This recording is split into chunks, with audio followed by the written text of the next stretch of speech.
Hi hello, నేను మీ కృష్ణ. గ్రామ స్వరాజ్యంపై మనతో మాడడానికి మా చెప్పి లచ్చయ్య అలియాస్ లచ్చన్ అన్నమాట.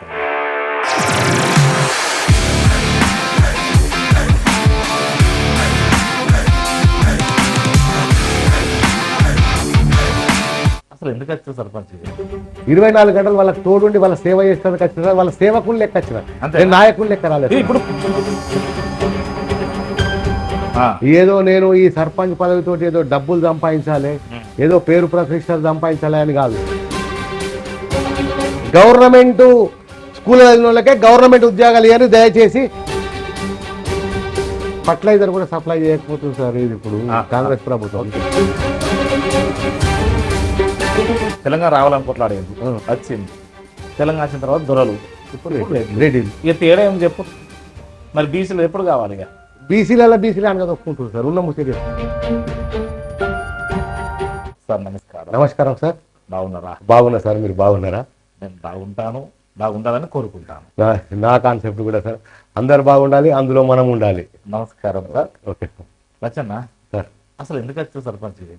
సర్పంచ్గా అంటే సార్ ప్రజలకు సేవ చేయాలని వచ్చింది, అంతే నా కాన్సెప్టే అది. అంటే సర్పంచ్ పదవి ఉంటుంది కావాల్సిన సార్. పదవి లేనప్పుడు కూడా చేసిన సార్. నేను ఒక 20 సంవత్సరాల నుంచి ప్రజలలో ఉండి సేవ చేస్తున్నా సార్. కొంచెం అధికారంగా ఉంటే కొన్ని చెయ్యొచ్చు సార్, ఇంకెక్స్ట్రా మీరు అడగండి సార్. నేను ప్రతి ఏ గరీబుల పెళ్ళైనా లేకపోతే మామూలుగా అయినా అంటే యాక్సిడెంట్ ఏదైనా కానీ వాళ్ళకు నాకు తోచిన సాయం పుస్తె మట్టలు కానీ మామూలుగా అంటే ఒక 5,000 2,000 మన సౌండా. నేను గరీబోని సార్. వ్యాపారం అంటే నేనేం సంపాదించుకోలేదు సార్. నా దగ్గర శిశువులు చేసిన వాళ్ళు కోట్ల రూపాయలు నా దగ్గర ఏం లేవు సార్. నాకు ఒక 2 ఎకరాల భూమి ఉంది సార్. అంటే మనము ఈ ఖర్చు పెట్టేది ఎక్కువ సార్. కాకపోతే ఆ బాబు వస్తాయి చేసిన కాడికి జీరో. అంటే నా పిల్లలు సెటిల్ అయింది సార్. అంటే ఇప్పుడు నేను డాక్టర్ అమెరికా సార్ సార్. నా బిడ్డ అమెరికా సార్. ఓకే. నా కొడుకు MBBS 3 సీట్ సార్. నేను అందుకే ఇప్పుడు ఏంది పురుషత్తుగా ఉన్నారంట. ప్రజలకు మంచి చేసినా నాకు ఆ దేవుడు మేలు చేసింది సార్. ఓకే. ఇప్పుడు మరి పదవి వచ్చింది, నిజంగా ఒకసారి సర్పంచ్ కావాలని అనుకున్నారా? ఎప్పుడు అనుకున్నా సార్. అందుకే పోయినసారి ఓడిపోయారా? అంతకుముందు సార్ ఓడిపోయింది. అచ్చా, ఓకే. పోయినసారి మా ఎల్లమని పర్వాలేదు, మా తమ్ముడే గెలిచి. మరి గతంలో గల అంటే ఓడిపోవడం గల కారణం ఏంది? ఏం లేదు సార్, ఒక చిన్న మిస్టేక్ అయితే వాళ్ళు ఏదో సంథింగ్ అయిపోయింది. అంతే అంతే అంతే. ఇప్పుడు ప్రజలు నాకు అనుకూలంగా ఉండి ఎందుకు అనుకూలంగా ఉంటారు? ఇది ఇప్పుడు రాజకీయం అంటే బురద అంటారు. అసలు మీరు మీ కుటుంబాలు ఒకటి ఉండే ఉంటాయి. ఒకటే కుటుంబం సార్, నాది వంశ కుటుంబం ఒకటే. ఏ గ్రామంలో అంతే ఉంటుంది. కానీ ఇట్లా చూసుకుంటే ఒకటి సార్. కానీ చిప్పలపల్లి ఉన్న 1800 మంది నా అన్నదమ్ములు, అక్క చెల్లెళ్ళు,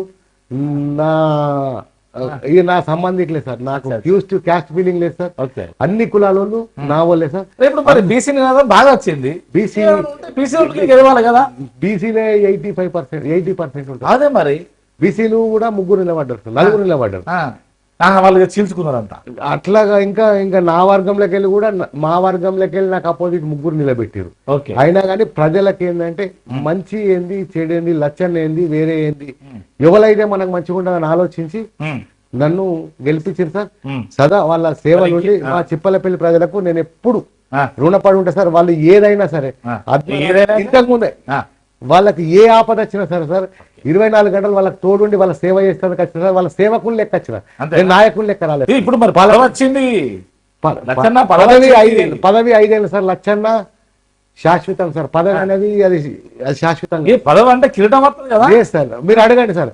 నేను పదవి లేకముందు అన్న ఇప్పుడు కూడా అదే అన్న అంట, ఇప్పుడు కూడా గంతే సార్. మీరు కావాలంటే లౌక్యం ఉన్నది మీ దగ్గర. అయితే లౌక్యం మొత్తం మీద అంతే అంతే అంటే తిప్పుతారంతా మొత్తం అంతేనా? ఏ తిప్పేది సార్, న్యాయంగా ఉంటా సార్, నీతిగా ఉంటా. సో ఏం చేద్దాం అనుకున్నారా ఇప్పుడు చెప్పండి సార్. నేను అంటే వాస్తవానికి రాజకీయం అంటే బురద. చేసిన చెప్పమంటారా, చేయబోయేది ఏమన్నా? 2 చెప్పండి. ఇంకోటి రాజకీయం అంటే బురద అంటారు. ఈ బురద మీరు కూడా అంటించుకోవాల్సుకున్నారా? బురద నేను అంటించుకోను సార్. ఆ. బురద రాజకీయం చేసిన వాళ్ళు అందరూ ఇప్పుడు మన రాజా చెడ్డోళ్ళేం కాదనుకో. ఇప్పుడు నేను మన రాజన్న అని ఉంటాడు సార్, ఒక సిపిఐఎల్ ఎమ్మెల్యే. ఓకే, ఏ వాళ్ళకు సిపిఐలు పాపం ఎన్నో పేరు వాళ్ళకి గుర్తింపు లేదు. బస్ ఎక్కిపోతాడు కదా సార్ ఆయన. ఆ, ఓకే ఓకే, ఆయన అట్లాంటి వాళ్ళని ఆదర్శంగా తీసుకుంటా సార్. ఓహో, ఓ ఏదో నేను ఈ సర్పంచ్ పదవితో ఏదో డబ్బులు సంపాదించాలి, ఏదో పేరు ప్రతిష్టలు సంపాదించాలి అని కాదు. అంటే మా విలేజ్ కు పేరు రావాలి, లచ్చన్న అటువంటి సర్పంచ్ ఉండాలి. మళ్ళా ఇటువంటి సర్పంచ్ ముందు 50 ఏళ్ళ దాకా ఉండద్దు, వెనుక 50 ఏళ్ళ దాకా ఉండదు సార్. లచ్చన్న అంటే మంచితనంతో చేసిండు, అదే నా కాన్సెప్ట్ సార్. నేను డబ్బుల విషయంలో మీరు ఎవరన్నా అడుగు సార్, నేను డబ్బులు సంపాదించుకోవాలని రాలేదు. ఇప్పటి వరకు కూడా సార్ నేను చేసిన పనులు చెప్తా. నేను ఇక్కడికి వచ్చినాడు, చెప్పండి మీరు ఏం చేశారు చెప్పండి సార్. గతంలో, ఇప్పుడు కాదు, గతంలో సార్ నేను విలేజ్ లో ఎవరికి ఆపతున్నా నా వెహికల్, ఇప్పుడు సిరిసిల్ల హాస్పిటల్ కానీ ఏ రాత్రి సాంఘిక సేవలో నాకు 2007 నుంచి కారు ఉంది సార్. ఓకే, నాకు ఉన్నప్పటి నుంచి అప్పటి నుంచి వాళ్ళని రాత్రి 11కి 12కి ఫోన్ చేసిన డ్రైవర్ లేకుండా తినేటప్పుడు చేతి కట్టుకొని కూడా పోయిన టైం ఉంది సార్. మీరు కావాలంటే అడుగురు, ఇట్లా చిన్న అన్నం చేతిలో కడుక్కొని అర్జెంట్ అంటే పోయినాయి. అట్లాంటి కొక్కోలు సార్, 1 2 కాదు, ఎంతో మందికి చేసినా మీరు కావాలంటే మొత్తం ఊళ్ళో ఇంటర్వ్యూ ఎవరైనా గరీబోళ్ళు ఉంటే పుస్తే మటలు పెళ్లిళ్ళు వస్తే ఏదన్నా చనిపోయినారు అనుకోని, మేము ఒక ఇట్లా కిషన్, నేను, మా ఎల్లము, దేవరాజు బాబు వీళ్ళందరూ కలిసి ఒక 70,000 80,000 రూపాయలు జమ చేసి అలా ఫస్ట్ నా పేరే ఉంది సార్ చేసి మరి ఏదో ఒక సాంఘిక సేవ అయిపోయిన తర్వాత వాళ్ళకి అమౌంట్ ఇచ్చేస్తాం సార్. అట్లా కొందరు ఒక్కని సార్ విలేజ్ అందరు సపోర్ట్ తో, అదే దుబాయ్ లో ఉన్న స్నేహితులు, మా విలేజ్ లో ఉన్న స్నేహితులు, చిన్నలు పెద్దలు ఎవరికి దోచినంత సాయం చేసి అట్లాంటి దాంట్లో నేను 100% ఫస్ట్ నిలబడి ఆడ కూర్చుండి ఒక ఏమంటారు గ్రామ సభ దగ్గర కూర్చుండి కనెక్ట్ చేసి వాళ్ళకి మీరు మీతో పాటు మీ టీము, మా ఊరు ప్రజలు సార్ టీము లేదు, నా ఊరు గ్రామ ప్రజలు అందరూ ఒకటే సార్. నాకు ఓటేసిన వాళ్ళు, వేయనోళ్ళు, నేను చిప్పలపల్లి కాడ ఊరు సర్పంచ్ కానీ ఒక టీముకో ఒక వర్గానికో సర్పంచ్ కాదు సార్. చాలా వేరు. నాకు ఇప్పుడు వాళ్ళ దగ్గర వాళ్ళు అయితే నేను తీసుకుపోయి నా ఇంట్లో బిర్యానీ పెడతా, కానీ ప్రజలకు సర్పంచ్గా వచ్చినప్పుడు చిప్పలపల్లి నాకు పక్క పొంటి ఉండి సపోర్ట్ చేసిన వాళ్ళు, నాకు అపోజిట్ చేసిన వాళ్ళు ఇద్దరు సమానమే సార్. ఇంకా వీళ్ళకి పక్కకు పెడతా, వాళ్ళకే సేవ చేస్తా. ఫస్ట్ ప్రిఫరెన్స్ వాళ్ళకి, ఓటైన ఫస్ట్ ప్రిఫరెన్స్. అయ్యో మరి ఓటేసిన వాళ్ళు బాధపడరా, వాళ్ళకి కూడా చేస్తా సార్. వాళ్ళు అర్థం చేసుకుంటున్నారు. అయితే వీళ్ళు ఏమవుతారంటే నేను లచ్చన్న కోటేయాలన్న ఫీలింగ్ రాకుండా మా వాళ్ళకు వెనక సీరి ఇస్తారెత్తా, వాళ్ళకి ముందుగా ఇస్తారెత్తా సార్. ఇట్లా ఇది లచ్చన్న. Okay sir. సరే ఇప్పుడు ఏం చేయబోతారు చెప్పండి. ఇప్పుడు చేసినా చెప్తా సార్. ఇప్పుడు నేను సర్పంచ్ అయినాక సార్ నేను ఒక మేనిఫెస్టో పెట్టినా సార్. అందులో ఒక 20 మేనిఫెస్టో కూడా పెట్టినా పెట్టినా సార్. ఒక 21 అంశాలు పెట్టినా. అందులో నేను చేసినాయి సార్. మినరల్ వాటర్ ప్లాంట్ ఒకటి నేను ఫ్రీ వాటర్ ప్లాంట్ పెట్టినా, నడుస్తుంది. రోజు 2,000 లీటర్ల వాటర్ వెళ్ళిపోతుంది ఒకటి. తర్వాత వడ్డెర కాలనీలో నేను ఒక బోరు ఏపిస్తానా, అది అంటే మళ్ళీ బోర్ ఉండే కానీ మోటార్ పైప్ అది లేకుండే, మోటారు బీటర్ ఒక ఇష్యూ చెప్పండి. మోటార్ గిన అన్ని వేయించిన, వాటర్ తాగిపించిన సార్ 1 వీక్ ఉండే. ఒక ఊళ్ళో కూడా అన్ని సమస్యలు ఉండే సార్. ఒక 3 days లా మొత్తం మా దగ్గర ఉన్న చెత్త రోజు 12 ట్రిప్పులు సార్, 36 ట్రిప్పులు స్పీడ్ లో చేపించేసిన సార్. ఊరు మొత్తం క్లియర్ అయిపోయింది. ఇప్పుడు వాటర్ లో కూడా ఒక 5-6 మోటార్లు కలిపోయినాయి సార్. అదే ఇప్పించిన అక్కడక్కడ పైప్ లైన్లు పలిగిపోయినాయి, అది కూడా అయిపోయింది సార్. స్ట్రీట్ లైట్లు కూడా వేయించిన సార్. ఇవన్నీ మీ మెయిన్ ప్లేస్ లో ఉన్నాయా? ఉన్నాయి. తర్వాత నిన్న సార్ ప్రజెంట్ స్కూల్లో ఒకటి వాళ్ళ పిల్లలు ప్యూరిఫైడ్ కావాలన్నట్టు సార్. అది ఇప్పించినావు, అది కూడా ఫిట్ చేసారు సార్. నిన్న ఫిట్ చేసి పిల్లలు స్కూల్లో సార్ ఇంతకు ముందు బాగానే ఉంటుంది. జనరల్ ప్రైవేట్ స్కూల్ కి అలవాటు పడి కొంచెం తగ్గారు. సరే రేపు నేను మరి వీళ్ళది స్కూల్లో ఒక ప్రోగ్రామ్ ఉంటుంది సార్. ఎంబీఓ సార్ చెప్పి ఏంటంటే ఇంటింటి తిరిగి ప్రైవేట్ స్కూల్ పంపకూడదు సార్. నేను తిరుగుతాను. అది ఎందుకు తిరగాలంటే మన స్కూల్ టీచర్లు సార్ వాళ్ళు సార్, ఎంఈఓ సార్ టీచర్స్ అందరు కలిసి తిరగాలి సార్.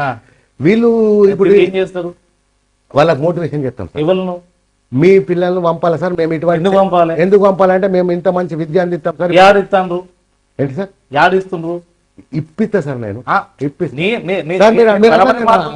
మీరు అన్నది నేను అర్థం చేసుకో సార్. ఇప్పుడు అంటారు కదా, ఇప్పుడు మన టీచర్లు గవర్నమెంట్ టీచర్లు బీఈడి వీళ్ళన్నీ మంచి చదువుకున్న వాళ్ళు ఉంటారు. వాళ్ళకి ఏముంటుంది? నేను నా పర్యవేక్షణలో నేను అదే సార్ మీరు మంచి ట్రాక్ వేస్తారు, నేను కూడా వస్తున్నాను. వాళ్ళకి ఎంత వాళ్ళకి క్వాలిఫికేషన్ ఉంటుంది, వాళ్ళకి ఏమి ఉంటుంది, పిల్లలను వాళ్ళ బడికి ఎందుకు పంపాలి? ఎందుకు పంపన్నా సార్? సార్ చెప్తా. ఇప్పుడు ఇక్కడికి వెళ్ళి తీసుకుపోయి ఫీజులు అది మా ఇష్టం, మీ ఇష్టమే కదా అంతే. మీకన్నా ఇక్కడ బడి ఉంటుంది, ప్రైవేట్ ఇక్కడ బడి ఉంటుంది పోతుంది. సార్ ఇక్కడ బడి ఉండాలి సార్. ఇక్కడ ఎందుకు ఉండాలి చెప్తా సార్. మీకు ప్రైవేట్ కన్నా మంచి టీచింగ్ అందిస్తాం. అవసరం లేదు మాకు.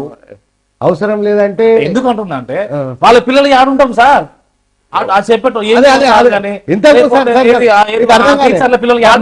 మా సర్పంచ్ పిల్లలు కూడా ఇదే స్కూల్ వేసినాం సార్, ప్రైవేట్ లా. ఒక్కరిద్దరు కాదన్నా ఇదంతా సార్. మా టీచర్ల పిల్లలు కూడా ప్రైవేట్ లో, గవర్నమెంట్. ఇప్పుడు ఒక్క టీచరే కాదు, ఏ గవర్నమెంట్ పిల్లలు అదే చెప్తా సార్.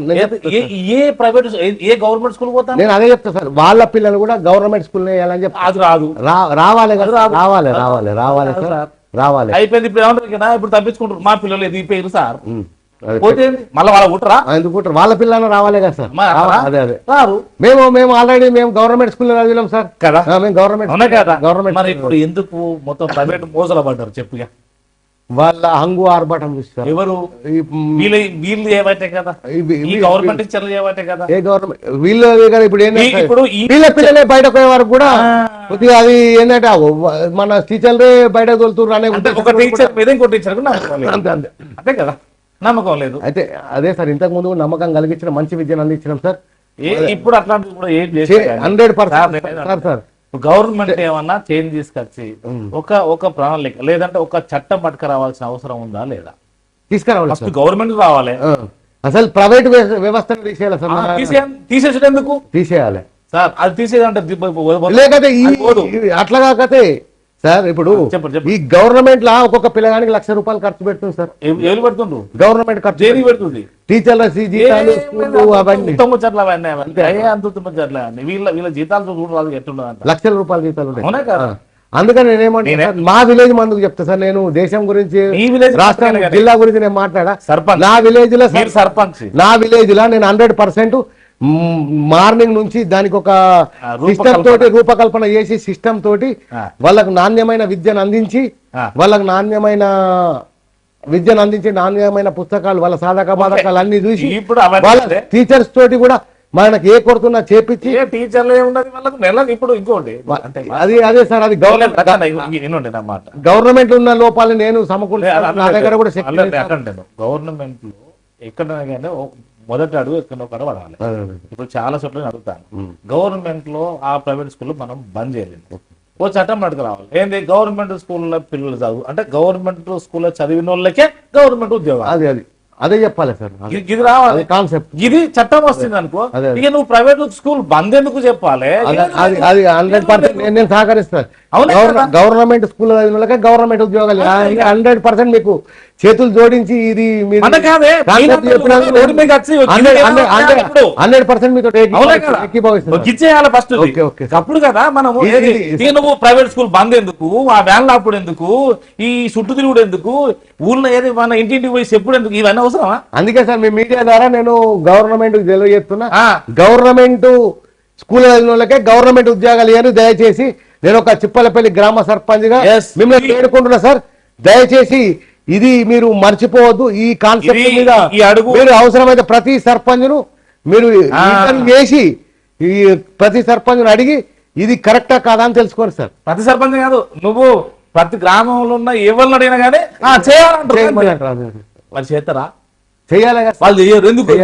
ఈ రాజకీయ నాయకులకి ఇబ్బందులు ఉండే, వాళ్ళకి హాస్పిటల్ ఉండే. మన మల్లారెడ్డి సార్ ఒకటే కాదు ఉన్నది అంటే ఇట్లున్నది వ్యవస్థ. కాబట్టి ఇక్కడి చెల్లే ఫస్ట్ ఏంది గవర్నమెంట్. మనం ఎన్ని చెప్పినా వేస్తే కదా, అవునా కదా? ఇది ఉండాలి నవ్వుతా ఉండాలి సార్. చూద్దాం. అది కొద్దిగా ఒక్క అడుగైతే ముందు ఈ చిప్పలపల్లి నుంచి స్టార్ట్ చేద్దాం. ఏమంటారు? అవునా? మిగతా ఇంకా విద్య అయితే ఇది విద్య కదా. వైద్యం ఏంటి పరిస్థితి? అది అంతే. వైద్యము మా దగ్గర అయితే ఏం చెప్పినా కానీ సార్ పర్లేదు సార్. నేను ఎందుకు అంటున్నా అంటే ప్రైవేట్ వాడు ఉన్నారు కదా, అయిపోయా. విద్య మీద వైద్యం మీద నమ్మకం లేదు. ఇప్పుడు సార్ నా దృష్టిలో అన్ని సార్ నేను చెప్తా, మీరు విద్యా వైద్యం గురించి అడిగారు. రెండే కాన్సెప్ట్ సార్. చెప్పండి. ఇప్పుడు మీరు ప్రజలకు ఈ పెన్షన్స్ ఇవి ఇవి అన్ని పక్కకు పెట్టి ఇప్పుడు ప్రజలకు కావాల్సింది ఫస్ట్ విద్యా వైద్యం ఫ్రీ అండి సార్. విద్యా వైద్యం ఈ దేశంలో ఈ రెండిస్తే సార్ గ్రామ స్వరాజ్యం ఉంటాడా, పేదవాడు ఉంటాడా సార్. పేదరికం నిర్మూలన అయిపోయింది. విద్యా వైద్యం ఈ రెండు ఇచ్చారు అనుకోండి సార్. ఈ బియ్యము ఈ కంట్రోల్ బియ్యం ఇది కాదు. ఇప్పుడు సార్ ఒక్కొక్కరు 10 ఏళ్ళు కష్టపడి ₹1,00,000 బిడ్డ పెళ్ళికి వేసుకుంటే దానికి చిన్న హార్ట్ ప్రాబ్లం ఏదో వస్తే ఈ 2-3 లక్షలు పోతున్నాయి, మళ్ళీ ఉల్టా 5-6 లక్షలు అప్పు అవుతుంది సార్. అవుతుంది సార్. అవునా కదా? 100% అప్పుడు కదా గ్రామ స్వరాజ్యం వచ్చేది. అదే విద్యా వైద్యము రెండు ఫ్రీ ఇస్తే గవర్నమెంట్ చేతులు ఎత్తి ఇప్పుడు సెంట్రల్ గవర్నమెంట్ రెండింటి చెప్తున్నా పాదాలు బంధనం చేస్తా సార్. ఈ రెండు ఫ్రీ చేసిందా పార్టీలకు అతీతంగా మాట్లాడుతున్నారు. అంతే కదా. సో అది రావాలి. అది వచ్చిన రోజు ఇవన్నీ గ్రామ స్వరాజ్యం వచ్చినట్టే దేశ స్వరాజ్యం. పేదోడు ఉంటాడు సార్. పేదరిక నిర్మూలన అయిపోయా. అంటే ఇట్లాంటి వ్యవస్థలో రావాలి. ఇంకా మన గ్రామంలో ఏమేమి చేద్దాం అనుకున్నారు అసలు సార్? ఇంకా మా గ్రామంలో కొన్ని మార్పులు, ఒక ఆదర్శవంతమైన గ్రామం పడకతారా? 100% సార్. ఎట్లా? ఇప్పుడు మా గ్రామంలో ఉన్న సమస్యలన్నిటినీ డ్రైనేజీ వ్యవస్థ కానీ మరి మీది ప్రభుత్వం లేదా? ఏ ప్రభుత్వం ఉన్నా ఇప్పుడు ఇక్కడ ఇది ఇప్పుడు దుబ్బా కదా ఇది కాదు సార్. కాదు, సిరిసిల్ల కాన్స్టిట్యూషన్ ఎమ్మెల్యే మా సారే ఉన్నారు. మాకు ఎవరైనా కానీ సార్, నేను పార్టీ ఏదైనా మీ ప్రభుత్వం కాదు, మా ప్రభుత్వం కాకుండా ఇప్పుడు అవసరమైతే శ్రీధర్ బాబు దగ్గరికి పోతాం, ఆది శ్రీరణ దగ్గరికి పోతాం. ఇక్కడ మా మహేందర్ అని ఉంటాడు సార్. బతిలాడైనా సరే మా ఫండ్స్ ఎట్లా తెచ్చుకోండి నాకు తెలుసు సార్. నేను మీరు అడుగురు సార్, మీరు అడుగురు ముస్తాబాద్ కాంగ్రెస్ గుర్తు లేదు కదా. అదే సార్. అదే ఇంకోటి ఏమంటారు అంటే నేను టీఆర్ఎస్ అయినా కాంగ్రెస్ వాళ్ళు కానీ బీజేపీ అన్న నువ్వు అందరోడి కొందరోడి కాదంటారు. అంటే పార్టీలకు ఏ పార్టీకి నేను టీఆర్ఎస్ పార్టీలో కానీ ఏ పార్టీకి వ్యతిరేకంగా సార్, అనుకూలంగా అన్ని పార్టీలలో నా పనిస్తాను. మొన్న అందుకేనా కొద్దిసేపు కుదరలేమో మిస్ అయింది. ఏంది సర్పంచ్ లో పోవడం? లేదు లేదు, నేను కాంటాక్ట్ చేస్తే నేను గెలుస్తాను సార్. కాంటాక్ట్ చేయలేదు, బీసీకి కాంటాక్ట్ చేయలేదు. బీసీకి ఇస్తామన్నారు సార్. బీసీకి ఇస్తామంటే నేను రాపాను. నేను వచ్చి బీసీకి ఇస్తామని రాపాను. ఇప్పుడు మీరు వ్యాపారం చేసుకుంటారు కదా బాగా, మరి గిళ్ళకు ఇది ఇప్పుడు బాగా అదే. నేను మీకు ఒక విషయం తెలియదు సార్, నేను ఆపరేషన్ అయింది సార్. నాకు ఒక పెద్ద ఆపరేషన్ అయింది ఎలక్షన్ కన్నా ఒక 15-20 రోజుల ముందు. అసలు నాకు 6 months ఇస్తుంది సార్. ఇలా పెద్ద గడ్డేది ఒక 2 kg. విమలాకర్ రెడ్డి సార్ అని చేసిండు. మామాన్ వ్యక్తి ఆయన ఇప్పుడు కూడా మాకు అవగానే. ఇప్పుడు ఫిబ్రవరి 1st week లో 2nd week లో మాకు ఒక పెద్ద క్యాంప్ పెడుతుంది సార్. ఎంత పెద్ద క్యాంప్ అంటే ఒక టీం వస్తుంది, ఒక 12 మంది డాక్టర్ కిమ్స్ సన్షైన్ నుంచి with CT scan sir. With CT scan తీసుకొని మామాని నడుతున్నా. నాకు ఒక 300 మందిని చాలా పెద్ద క్యాంప్ సార్. వాళ్ళు ఎంత సార్, ఇక విమలాకర్ రెడ్డి సార్ అంటే ఆయనే ఆయన రోజుకు ఒక 10 చాలా పెద్ద డాక్టర్ సార్. వచ్చి మామ నేను మీ ఊళ్ళో పెడతా అని చెప్పిండు. ఇప్పుడు 2nd week లో ఆల్రెడీ మాకు ఒక్కటే సార్ ఇక్కడ కొంచెం అకామిడేషన్ ఇబ్బంది అవుతుంది. అది సిద్దిపేటలు ఇచ్చుడా ఇక్కడ ఇచ్చుడా అని చెప్తున్నా. అలా మా ఊరి డాక్టర్ కూడా ఉంటారు సార్, నవ వికాసరావు అని, జూకంటి నవ వికాసరావు సార్ అని. ఆయన కూడా అంకుల్ నేనే ఫుడ్ బిడ్డ అనారని చెప్తా అని చెప్పి మా హనుమంతరావు సార్ అని ఉంటాడు సార్. ఇక్కడ ప్రతి దానికి మాకు పోయినసారి కూడా మా ఇల్లం సర్పంచ్ పోతే మొత్తం ఒక 3 లక్షలు పెట్టి సీసీ కెమెరాలు ఇస్తాను సార్. ఇప్పుడు కూడా ఆయన నువ్వు రా లక్ష్మణ్, నీకు ఏ ప్రాబ్లం ఉన్నా నేను చేస్తా అని చెప్తున్నా సార్.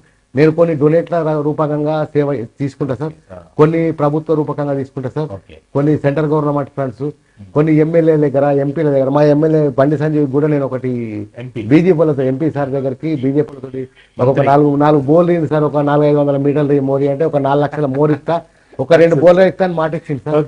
ఈ కాంగ్రెస్ వాళ్ళ దగ్గర కూడా పోతా. నాకు ప్రజల కొరకు సార్ ఏ పార్టీకి సంబంధం లేదు, ప్రజల కొరకు ఇప్పుడు ఎక్కడైనా తల వస్తా సార్. రేపు రానున్న కాలంలో ప్రభుత్వం ఎవరు అనుకోవచ్చు?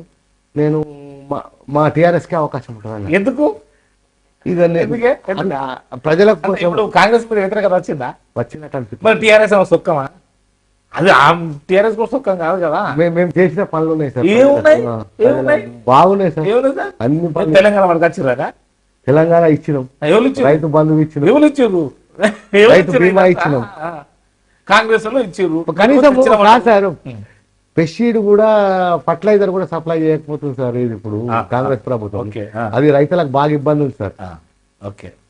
అట్లాంటి కొన్ని పెద్ద సమస్యలు కాదు సార్. నాకు ఒక్కటే కాన్సెప్ట్ సార్, మా ఊరికి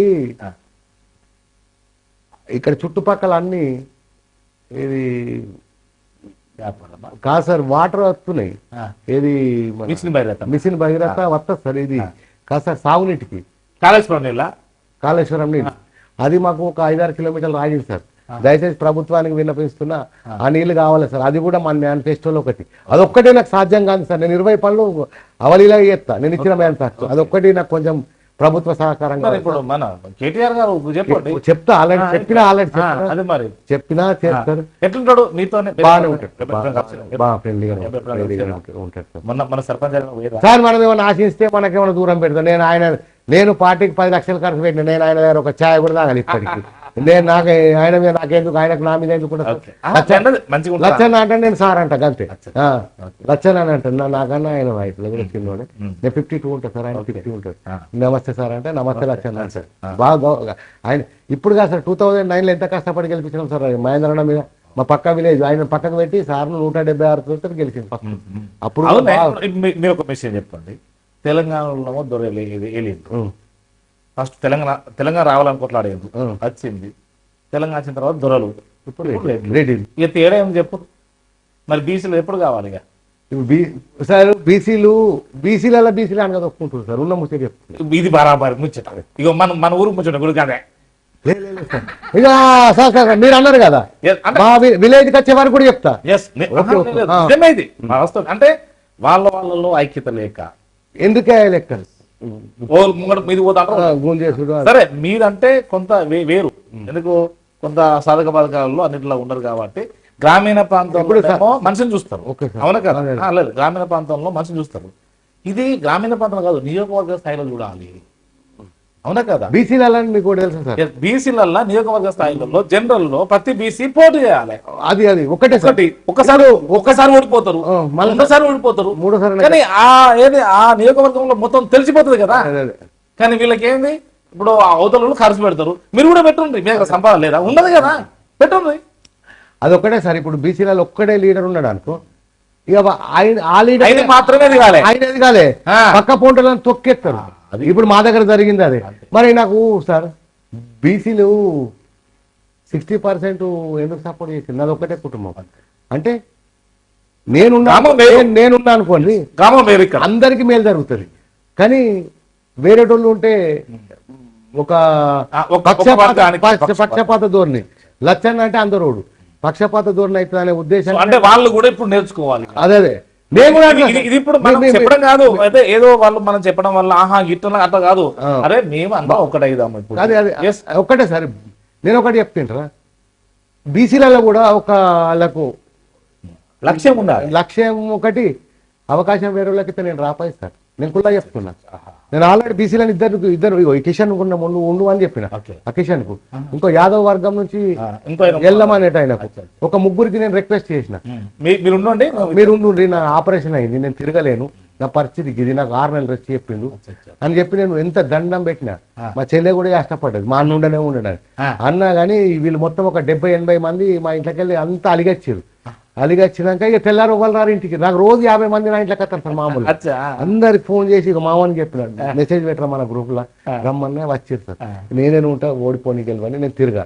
వీళ్ళు ఏమన్నా నువ్వు ఇంట్లో వాడు, ఇగో దేవరాజు బాబు అందరు మా వర్గం మొత్తం వెళ్ళము. వీళ్ళంతా మా యాదవ్తు, ముదిరాజు, తర్వాత వాహనులు, ప్రతి కులం, ప్రతి కుల పళ్ళు, అన్నదమ్ములు అంతా నన్ను ప్రతి ఒక్కరు నువ్వు ఉండాలంటే ఇక తప్పని పరిస్థితిలో సరే నేను ఇంట్లోనే ఉంటాం, మీ దయ ఉంటే గెలుస్తాం, లేకపోతే మన ప్రజల మీద. సార్ ఏదేమైనా అంటే వాళ్ళలో ఐక్యత రావాలి. అదే సార్, ఫస్ట్ ఇక్కడ కాదు నియోజకవర్గాలు రావాలి. అంటే మీరు అన్నారు కదా, నేను దానికి మా మార్కెట్ కమిటీ డైరెక్టర్ కూడా చేసిన సార్. నేను మీరు అడుగురి, మాకు ఒక 1000-2000 మాకు సిట్టింగ్ ఫీజు ఇస్తారు సార్. నేను ఎన్నడూ కూడా కవర్ కూడా ముట్టలేదు సార్. వాళ్ళే చెప్తుంది మార్కెట్ వాళ్ళు, అన్న నువ్వు కవర్ అడబెట్టి అందరు ఇస్తారు. నేను ఫస్ట్ అట తీసుకోమా, నాకు ఇవ్వకమంది తీసుకొని అడబెట్టి. నేను మా చైర్మన్ సాబు ఇంత ఫుడ్డో పెట్టు, నేను ఒక్కనాడు కూడా పోలేదు సార్. వాళ్ళు ఢిల్లీ టూర్ తెలికపోయి ఆనాడు కూడా నేను పోలే. నాకు 10,000 అది, మీ పైసలు అది. నేను ప్రజల సేవ చేసుక మేము అప్పుడు ఒక 3 కోట్ల రూపాయలు పెట్టి వర్క్స్ కూడా చేసినాం సార్. ఇక్కడ గోదామ్స్, ఆడ మార్కెట్ యార్డ్ కట్టినాం. ఇప్పుడు అలా నా పేరు ఉంది సార్, నాకు అది సంతోషం. స్థిరస్థాయి అంతే. అంటే ఒక లీడర్ అనేవాళ్ళు అందరిని సమానంగా చూసే వాళ్ళు వస్తే ఇబ్బంది ఉండదు. అదే అదే లేకపోతే గిట్లా వేస్తే ఏమైనా అంత ఇప్పుడు ఇప్పుడు 80 సంవత్సరాలు అవుతుందా మనకు ఇండిపెండెంట్ వచ్చి? అదే. అంతే కదా. మీరు ఏం చదువుతున్నారు సార్? నేను 10th. అంతే కదా. అంటే మీకు లోక పరిజ్ఞానం బాగుంది. అంతే కదా. 10 సంవత్సరాల కాలమే రిజర్వేషన్స్. ఇప్పుడు ఏ వాళ్ళకి ఏమంటారు కింద మీకు రిజర్వేషన్ ఉన్నది, మీకు రిజర్వేషన్ ఉన్నది అంటే రిజర్వేషన్ కూడా అసలు సార్ ఇంకోటి ఇక్కడ ఉన్నోని ఇక్కడ తీసుకొచ్చిన తర్వాత ఎత్తేయాలి. అది 10 సంవత్సరాలు ఇక్కడ నుండి ఇక్కడ తీసుకురాలేదు. అది తీసుకురాని ఎవరు? ఎవరు వీళ్ళు ఎవరు? అగ్రవర్ణాలు, రాజకీయ వ్యవస్థ సార్. అంతే కదా. మరి వీళ్ళని ఇక్కడ తీసుకురాకుండా ఇంకా వీళ్ళని అంటారు ఎప్పటికీ మీకు ఇది ఉన్నది, మీకు అది ఉన్నది. ఇవన్నీ అర్థం కాదు. మన ఇండియాలో ఉన్న సంపద సార్, అమెరికా, రష్యా అన్ని మొత్తం ప్రపంచ దేశాలన్నీ ఒక్క దిక్కు పెట్టి మన ఇండియా సంపద ఒక్క దిక్కు పెడితే 100% మన ఇండియా సంపద ఎక్కువ సార్ కదా. మన అవును సార్, అవునా కదా. ఇంకొకటి ఇండియాలో మనం గరీబులం కావడానికి కారణం 100% మన రాజకీయ వ్యవస్థనే సార్, రాజకీయ వ్యవస్థనే ప్లస్ అధికారులు. ఫైల్ మూవ్ చేయరు సార్. సార్ చిన్న పనిపోకండి 100 రూపాయలకు మొదలు కోట్ల రూపాయలు లంచాలి సార్. ఇది యాంటీ కరప్షన్. నా సిద్ధాంతం ఏంటి సార్ అంటే కొంతమంది దగ్గర ఉన్నాయి గుప్పెడు అదే సంపద అంతా ఉన్నది ఉంది సార్, ఏళ్ళ మేలకి పెట్టే వాళ్ళకి. అవునా కదా. ఇంకా పైపెచ్చు మనం ఎట్లా పోతాం ఇక్కడ ముఖ్యమంత్రి అవడుతోనే ఇదండి. అయ్యో మీకే సపోర్ట్ చేస్తుంది. ఇక్కడ ముఖ్యమంత్రి అవడుతోనే మేము అవుట్ ఆఫ్ కంట్రీలోకి పోయి వాళ్ళను ఇక్కడ పెట్టుబడి పెట్టడానికి, ఇక్కడ ఉపాధి పెంచడానికి మేము బతకత్తనం అయితే మన దగ్గరే సంపద ఉండే. మీరు యాడికెందుకు పోతుండ్రు? అదే అదే అది ఒకటే కాదు సార్, మన దగ్గర ఉన్న సంపాదన మనమే యూజ్ చేసుకుంటాం. బయట దేశంలో రమ్మని వాళ్ళకి లాభం ఇస్తుంది. వాడు వచ్చి 1000 కోట్లు పెడతాడు. ఆ 1000 కోట్ల మందం భూమి ఇవ్వాలి. అంతే కదా. ఆ భూమి ఇస్తే ఇంకా మళ్ళీ 10 ఏళ్ళ నాటికి అది 1000 కోట్లు పోయి 1,00,000 కోట్లు అవుతుంది. రెండోది ఏంటి సార్, మన సంపద మనం కాపాడలేకుండా పోయినాం. ఒక్కటి సార్, లంచం అనేది లేనినాడు 100% చేస్తున్నా సార్. ప్రతి ఒక్కరు బాగుపడతారు.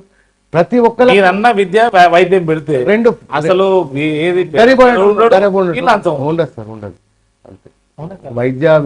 విద్య వైద్యం రెండు ఫ్రీ ఇస్తే ఫస్ట్ మనిషికి విలువ కావాలి. అది ఇవన్నీ స్కీములు తీసేస్తే ఇది అయిపోతుంది సార్. ఇది అయిపోతుంది అంటే ఓటరుకు ఓటు విలువ తెలవాలి. అంతే. నేను ఎవరికి వేసుకున్నా నియోజకవర్గాల్లో మా వాళ్ళు ఎవరున్నారు, మాకు న్యాయం చేస్తుడు ఎవరున్నాడు. అవునా కదా. అదే సార్, అంతే అంతే. అదొకటి సార్. ఓటు అనేది వాళ్ళు ఇప్పుడు కొంచెం వరకు సార్, ఇంతకు ముందు ఇప్పుడు బీసీ వాళ్ళు కొంత జనరల్ కూడా వచ్చిండ్రు, గెలిచిండ్రు. ఇప్పుడు పర్వాలేదు కొద్దిగా, అంటే అవగాహన మాత్రమే అన్నట్టుగా మళ్ళీకుతుండ్రు సార్. ఇప్పుడు మీకు అర్థం బీసీకి నేను కాంప్రమైజ్ అయ్యి డ్రాప్ ఒక మంచి బీసీకి అండి. అది ఏదో మంచి అంటే ఇక ఆయన ఒక్కడే వచ్చి నరేష్ అని, ఆయన కూడా ఎడ్యుకేటెడ్ బంధనక నాకు సెక్రటరీ ఇచ్చింది మీద ఏది మన ఫోరం బలవంతంగా జనరల్ సెక్రటరీ ఇచ్చింది నాకు కూడా. నేను ఫోరం జనరల్ సెక్రటరీ సార్. అయితే విషయం ఏంటంటే ఇక బీసీ అవగాహన వాళ్ళు 100 మంది ఉంటారు, మనం ఒక మంది. అంటే మీరు ఇప్పుడు బీసీకి సపోర్ట్ ఎక్కడ సార్ 8 మంది లావట్లేదు, నేను లావట్లే అన్న, నువ్వు లావట్టని నేను లావట్టిన 16 మంది లావట్లేదు సార్ చేరు. ఇక బీజేపీ వాళ్ళు, కాంగ్రెస్ వాళ్ళు కాము ఉన్నారు. నాకైతే సపోర్ట్ చేస్తాను అనుకున్నారు. విషయమే సార్, ఇప్పుడు ఏదన్నా కానీ సార్ మనము ప్రజలకు మంచి చేద్దామని వచ్చిన మంచిగా చేయాలి సార్. మనసులో పెట్టుకొని ఇంకోటి చేసే అవసరం నాకు లేదు సార్. సరే, ఏదేమైనా అందరికి అందుబాటులో ఉంటారు ఎప్పటికీ 100% సార్. ఇప్పుడు కాదు సార్, నేను పదకొండ లేకుండా ఉంటాను. అంతే కదా. ఇది మనది ఎప్పటికి రికార్డ్ అయింది. Okay sir. ఈ రికార్డ్ అయింది ఎప్పటికి ఉంటుంది. ఉంటుంది సార్. నేను 4వ సంవత్సరం రావన్నా, మీరు 4వ సంవత్సరం కాదు 15 ఏళ్ళకి రండి సార్. లచ్చన్న మీకు అందుబాటులో ఉండాలి. లేదంటే సార్ 10 సంవత్సరాలకు వచ్చినా అందుబాటులో ఉంటారు. 4 సంవత్సరాలకు రాండి, ఏడాదికి రాండి. లేదు 10 అయిపోయినాక కూడా వచ్చి మరి లచ్చన్న మీకు అందుబాటులో ఉంటున్నాను అడుగురు, అప్పుడు చెప్తారు. ఇంక పదవి ఉన్నప్పుడు బాధ్యత సార్. పదవి అయిపోయినాక నా పర్సనల్ నిబద్ధత వాళ్ళకు మనం సేవ చేయాలనే గుణం సార్. నాకు కూడా సార్, నేను బయటకు వెళ్ళి ఇప్పుడు మా పిల్లల సీట్లో నేను హైదరాబాద్ వింటాను కదా సార్. నాది పాతిలే సార్, పెంకుటిలే నాది. అదే ఇట్లా నేను ఉంటాను. అట్లట్లేదు సార్, నేను అట్లట్లేను. నేను ఇక్కడ ఉంటానే మొత్తం రిపేర్ కూడా చేయించుకున్నాను సార్. ఇప్పుడు మా బిడ్డ వచ్చిన వేరే ఇంటికి వద్ద ఆడపిల్ల, నా కొడుకు డాక్టర్ సార్, వాడు ఈడేం చేయలేడు. హైదరాబాద్ ఇంకో ఇల్లు కడతారు కానీ పెద్ద కూడా సార్, మంచి కూడా నా ఇల్లు. ఇంకా 100 ఏళ్ళు గ్యారెంటీ సార్. సిమెంట్ ఇల్లు అంటే 100 ఏళ్ళు గ్యారెంటీ. 500 ఏళ్ళైనా ఖరాబ్ కాదు. అంతేనా? సరే, ఏదేమైనా ఎప్పటికీ మీ యొక్క ప్రజలకు ఏం చెప్తున్నారు? ప్రజలకు సార్, నేను సంపన్న వర్గానికి ప్రతి అందరికీ చిప్పలపల్లి గ్రామ ప్రజలకు, మొత్తం ఏది అంటే ఈ రాష్ట్రంలో ఈ రాష్ట్ర ప్రజలకు నేను చెప్పేది ఏంటంటే, ప్రతి సర్పంచ్ అనేటోళ్ళు మీరు ప్రజలకు అందుబాటులో ఉండి ప్రజాసేవకు వచ్చిన వాళ్ళం, మనము ప్రజల సేవకులం, మనం పాలకుల లెక్క ఫీల్ కాకుండా సేవకుల లెక్క పనిచేయండి. విద్యా వైద్యాన్ని మనకు ఫ్రీగా ఉచితంగా ఇచ్చేటట్టు మనం గవర్నమెంట్ కు ఒక రెఫరెండం పంపించాలని ప్రతి మన స్టేట్ సర్పంచ్లకు మరియు ఎమ్మెల్యేలకు, ఎంపీలకు మరియు ప్రతి ఒక్క ఎమ్మెల్సీలకు ఇందాక మాట్లాడుకున్న చట్టం రావాలి.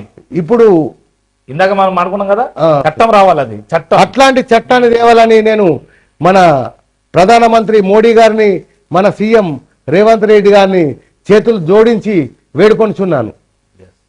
సో మీరు చూశారు కదా, రేపు ఏ ప్రభుత్వాలు ఉన్నా కానీ ప్రజలను పైకి తీసుకురావాలంటే పకడ్బందీ చట్టాలు లేవని కాదు, ఇంప్లిమెంటేషన్ లేదు. ఇంత ఇది 80 ఏళ్ళు అవుతుంది, ఎక్కడ ఉన్నాం? ఇంకా పేదరికం ఉన్నాం. 26th కానీ 15th కానీ మనం పండుగలు జరుపుకుంటాము. ఆ పండుగలలో అటు ఏ ప్రభుత్వం ఉన్నా, ఏ పార్టీ నాయకుడు పరిపాలించినప్పటికీ వాళ్ళు చెప్పుకునేది అవతలి కంట్రీ వాళ్ళను మనం ఆహ్వానించుకొని ఈ 2 పండుగలు జరుపుకుంటప్పుడు మనం మెసేజ్ ఇస్తున్నాం. ఏమని ఇస్తున్నాము? మాది గొప్ప దేశం అంటున్నాం, అవతల కూడా సప్పలు కొడుతున్నాం.